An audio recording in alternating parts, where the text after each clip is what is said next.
They said NPR was unbiased. Turns out that was a lie. 87 Democrats in their newsroom, 0 Republicans. They buried Hunter Biden's laptop, pushed Russia collusion, and laughed off the lab leak. And guess what? You're still paying for it with your tax dollars.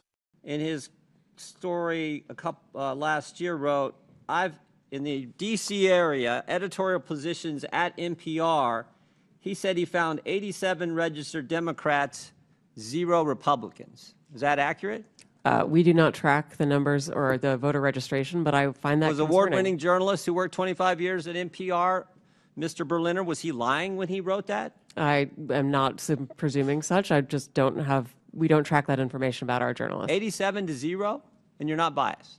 I think that is concerning if those numbers are accurate. It's concerning. I mean, it wasn't 44-43. It wasn't 60-27. It wasn't 70-17. It wasn't even 80-7.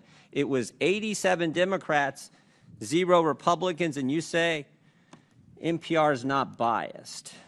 How about the big stories over the last few years? According to Mr. Berliner, again, he wrote on the Trump-Russia story, he wrote, at NPR, we hitched our wagon to Trump's most visible antagonist, Representative Adam Schiff. He said they interviewed him 25 times. Is that accurate? I was not there at the time, but those numbers sound accurate. Yes. Those sound accurate. But then he said when the Mueller report came out and Robert Mueller said he found no evidence of collusion, he said Russiagate faded from our programming. Is that accurate? Again, I was not there at the time. I couldn't say. You couldn't say? I was not at NPR at the time. You didn't prepare for that? You knew we were going to ask you about this guy, didn't you? It's come up like 6,000 times already in the hearing.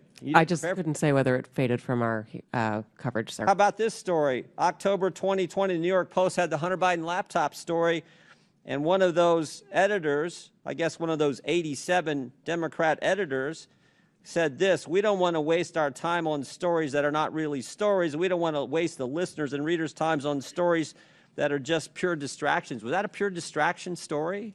Our current editorial leadership believes that that was a mistake, as do I. Yeah, the whole country knows that was a mistake. Definitely impacted the election, or I think it certainly impacted the election. How about the COVID origin story? That's a pretty big story too, right? Mr. Berliner said, we became fervent members of the team natural origin, even declaring that the lab leak was debunked by scientists. Turns out, though, the lab leak is what most people think actually caused the COVID virus. Sorry, is there a question there? There is. You guys were 0 for 3 on the three of the biggest stories in the last 5 years. You guys were 0 for 3, and yet you maintain that NPR is not biased?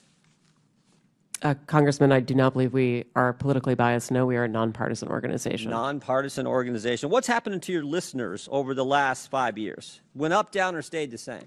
It has gone up and down and is now going back up. Well, I thought 5 years ago it was at 60 million. And you said in your opening statement, I think, 43 million. That's correct. So 43 million now, and it was at 60 million 5 years ago. I can do some math. That looks like it went down. And is now going back up. It's now going back up? Yes, it is. How much has it went back up? It's gone up a couple of millions over the past years. So you went from 60 million to 41 million. Now you're back up to 43 million. In a year's time, I'm very proud of that growth, sir. Okay, you're proud of that growth. Okay. But over 5 years, it's went down 18 million. That is correct, sir. Okay. Should taxpayers subsidize NPR?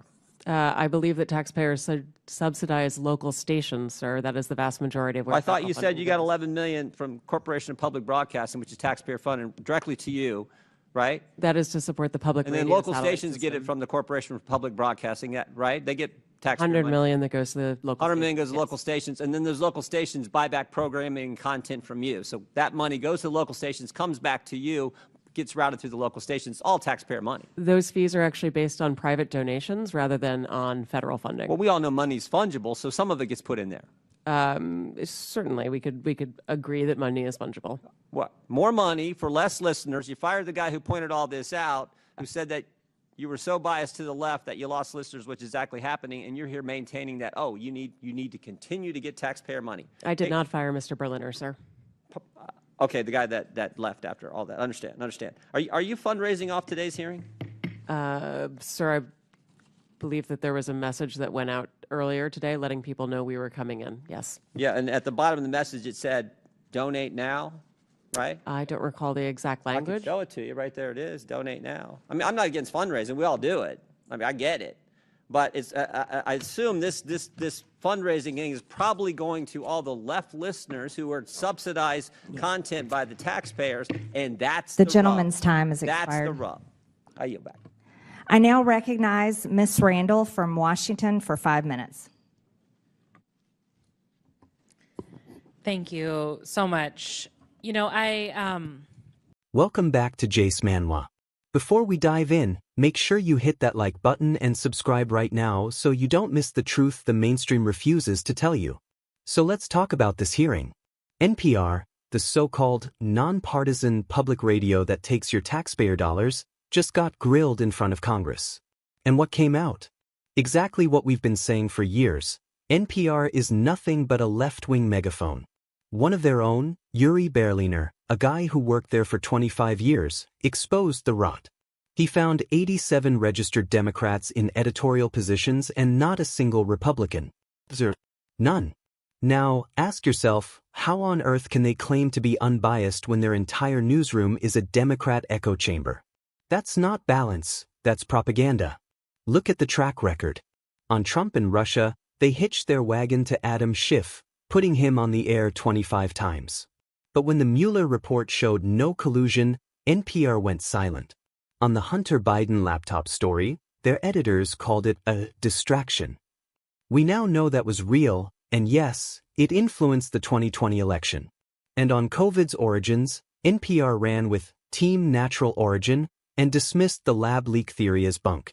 Today, the majority of Americans believe the lab leak is the most likely explanation. 3 of the biggest stories in recent years, and NPR was wrong on all of them. Meanwhile, their audience has cratered. 5 years ago, they had 60 million listeners. But 43 million. That's a massive collapse. And yet they're still raking in your taxpayer money, directly and indirectly. Local stations get hundreds of millions in federal funding, then funnel it right back to NPR for content. Money is fungible. It's all taxpayer subsidy, no matter how they spin it. And get this, while being questioned about their bias and their funding, NPR was actively fundraising off the hearing. At the bottom of their message? Donate now. So not only are they propped up with our tax dollars, they're cashing in politically from the controversy. Folks, this is exactly why people are fed up. NPR isn't a neutral news outlet. It's a taxpayer-funded propaganda arm for the left, and it's time Congress stops forcing us to subsidize it. If you're tired of paying for fake news, then you're in the right place.